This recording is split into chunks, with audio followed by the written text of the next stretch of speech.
Problem 4 gives you a picture of an approximate normal curve. This one not having been done all that well. That looks like 70%, not 60% of the middle height, and that's less than the 1/7 or 1/8 that we should have out here. But you still get the idea. Now, you're given a table, and using that table, it's possible to construct the trapezoidal approximation graph using a z-interval of 0.5. Now, this is only half of the normal curve. The entire curve, of course, looks like this. But we're just calculating for half the curve. Now, I'm not sure where I got the numbers on the table. I used a weird value of the constant, but it doesn't matter, as we'll see later. The values I use give us perfectly good results. Okay, well, here is a trapezoidal graph moving by increment of 0.5. Here's z equals 1, 2, 3. Of course, 0.5 is here, 1.5, 2.5. The graph altitudes are just read off the table. When z is 0, the graph altitude given in the table is 0.69. Z equals 0.5, the graph altitude was 0.61, and so forth. So these graph altitudes, 0.42, 0.22, 0.09, 0.03, and 0.01 out here at z equals 3, result in trapezoids that have slopes, negative 0.16, negative 0.38, slope is negative here, even more negative here, even more negative here. Now, this green line is an approximation of the curve. The trapezoids themselves, of course, have straight lines along the top. And the drawing here isn't spectacularly good, but you should be able to get the idea. Okay, so the slopes have this trend, and the slopes reach, the average slopes of these trapezoids reach a maximum magnitude here. The biggest negative number occurs here, the steepest part of the graph, and then the slopes rapidly ease off, okay, approaching 0 from below.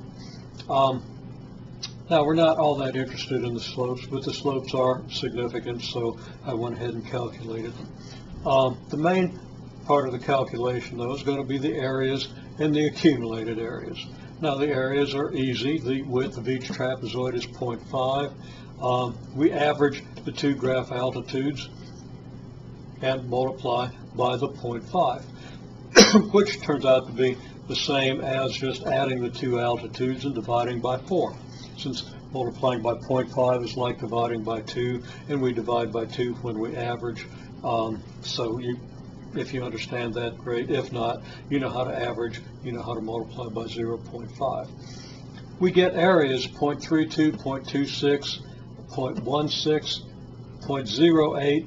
Now, for these three, I had to put the areas and accumulated areas down below. I didn't have room within the trapezoid, but 0.08, 0.03, 0.01, you can confirm those calculations. Now, those aren't hugely accurate because we're only using numbers here. I only chose to use numbers here routed to the nearest 1/100th, to the nearest two significant figures, basically. You, in calculating this, might well have chosen to use more significant figures. The table gives you 5 or 6 significant figures in most of these numbers. The two significant figure approximations, though, are these, and the areas are 0.32, 0.58, 0.74. The accumulated areas, 0.32, 0.32, and 0.26 makes 0.58. Adding 0.16 area here gives us 0.74. Adding the area 0.08 of this trapezoid gives us 0.82. Adding the 0.03 area of this trapezoid gives us 0.85. And the 0.01 area of this trapezoid gives us 0.86. So the total area of the trapezoids from 0 to 3 is 0.86. And we can see that these areas are going to rapidly become much smaller. So we're probably not, even if we go out beyond 3, even if we go all the way to infinity, we're not going to get much extra area here, probably not even another 0.01. Okay, well, next thing we do is we calculate each area as a percent of this accumulated area. And that's easy. 0.32 is what percent of 0.86? Well, we divide 0.32 by 0.86, gives us approximately 0.39, which gives us 39%. And then here the area is 0.26. We divide that by the total area, 0.86. We get 0.30, indicating that we have 30% of the entire area in this trapezoid. And then we do the same for each trapezoid. The percent's going down to 19 here, 9% here, 4% here, and 1% here. Then you weren't asked for it, but these are the percents of the total area, the percent of the accumulated area, and that's actually calculated very easily. I just take the accumulated area, for example, the 0.58 divided by the 0.86, that gives us about 67%. Now, there can be little anomalies in these results because of round off. If you do the calculation accurately, you're going to get essentially the same numbers, but you're going to get more accurate versions of those numbers. Okay, so total area, again, 0.86, the accumulated area from here through here, used as a basis for calculating these percents. Then you were asked to pick one of the trapezoids and refine the estimate of the area.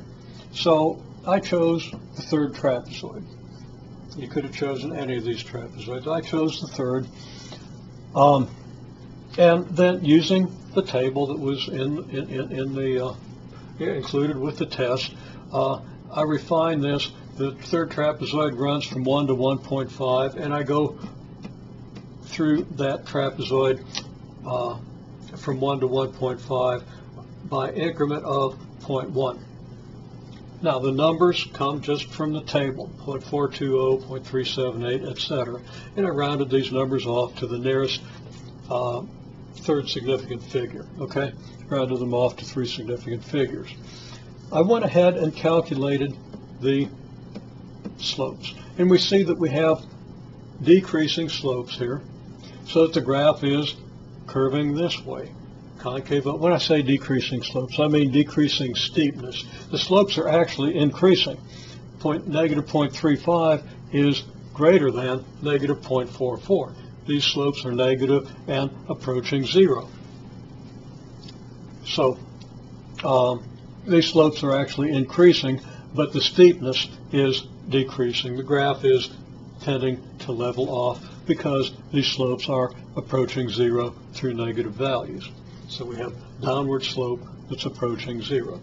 Okay, well, that's what the slopes do. Now that's related to another question before we go on with this approximation, which is very straightforward. Another question was whether these values that we get here are overestimates or underestimates. Now, you can see that the curve has a downward concavity.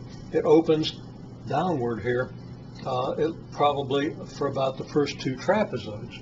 Then at some point, it begins opening upward. Okay, the concavity is upward. If you're back in this cave, you're looking out this way. If you're in this cave, you're looking out this way.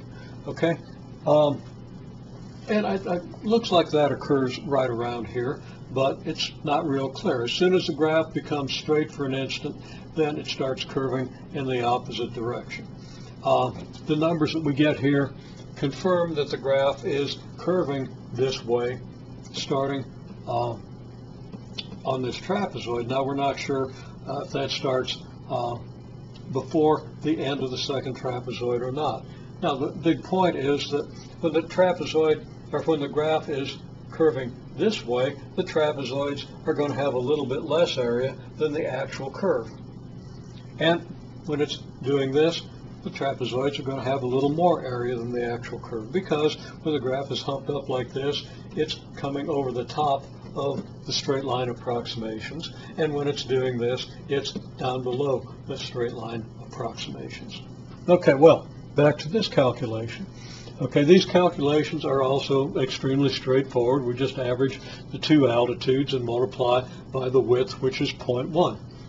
Now, that means we can add the 2 altitudes and then divide by 20, because multiplying by 0.1 is like dividing by 10, and we also divide by 2 when we average the altitudes. One way or another, these are the numbers that we get, and I think they're pretty accurate. Okay, these are our areas. Now, I didn't include the accumulated areas, actually, I've got a little bit of a problem here that I need to fix. As I sometimes am, I was pretty careless in writing these areas down. These areas are 0.0399.0. I didn't have the 0.0 in there. And the thing that made me realize that is I looked at these things and I thought about adding them up, and then I looked at what the total area was, and all of a sudden I had this oh duh moment. Okay, so that was in the original video. I'll have to put a note in the document that I kind of screwed that up. Okay, well, not kind of, I just plain screwed it up. Just forgot to write down the 0. Okay, anyhow, these are the areas. If I add them all up, I do get this total area, 0.159. You can add them up yourself. You can do this calculation to greater precision than I did and see how it works out. Now, when we did our original estimate, we got the 0.16. Does that really differ from the 0.159? Because if we had gotten 0.159 here, we would have rounded it up to 0.16.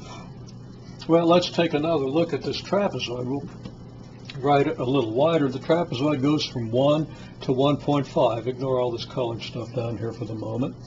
And the altitude goes from, and I'm going to use the 3 significant figure altitude, 0.420 to 0.225, giving us a total area that you can confirm to be 0.161, rounded to the nearest 3 significant figures, and it really comes out pretty close to that. That's a little bigger than the area we get here, consistent with the idea that the actual graph dips down below the straight line approximation, so that this graph would dip down below a straight line from here to here. You might want to think about that. Okay, so as expected then, if we understand what we talked about over here, the refinement yields less area. So 0.161, 0.159. That's roughly a negative 1% adjustment in our estimate of the area based on the graph. Now, we estimated the areas under this half of the graph. Obviously, the areas under the entire normal curve graph are going to be half that, because you have the other half of the curve over here. So if we take these percents and divide them by 2, we get these numbers here. So these represent the percents of the curve, of the entire curve, corresponding to each trapezoid. Okay, and the accumulated areas follow, and here are the accumulated areas. Now, if you do this to more significant figures, these numbers aren't going to come out exactly the same, but they're going to come out kind of close. A little more information on the normal curve. The function that we use for the normal curve is y equals ae to the negative z squared over 2. And this works for any value of a. So we can use any number a we want to. If we use a bigger number, I use some number a here. I don't even know what in the world I used. I could figure it out, but I don't know why I used it. If we use a bigger number for a, then these graph altitudes are going to be bigger. The areas are going to be bigger. The total area is going to be bigger. But when we divide each area by the total area, we're still going to get the same percents. Now, so this graph can be scaled in any of a number of ways by choosing different values of a. Now, the value a equals 1 over the square root of 2 pi turns out to have the really neat characteristic that if we use this for the value of a, the total area under the whole curve is 1, so that when we calculate the areas of the trapezoids, we actually get decimal versions of the exact percents, and you can kind of think about that, what that implies and what that means.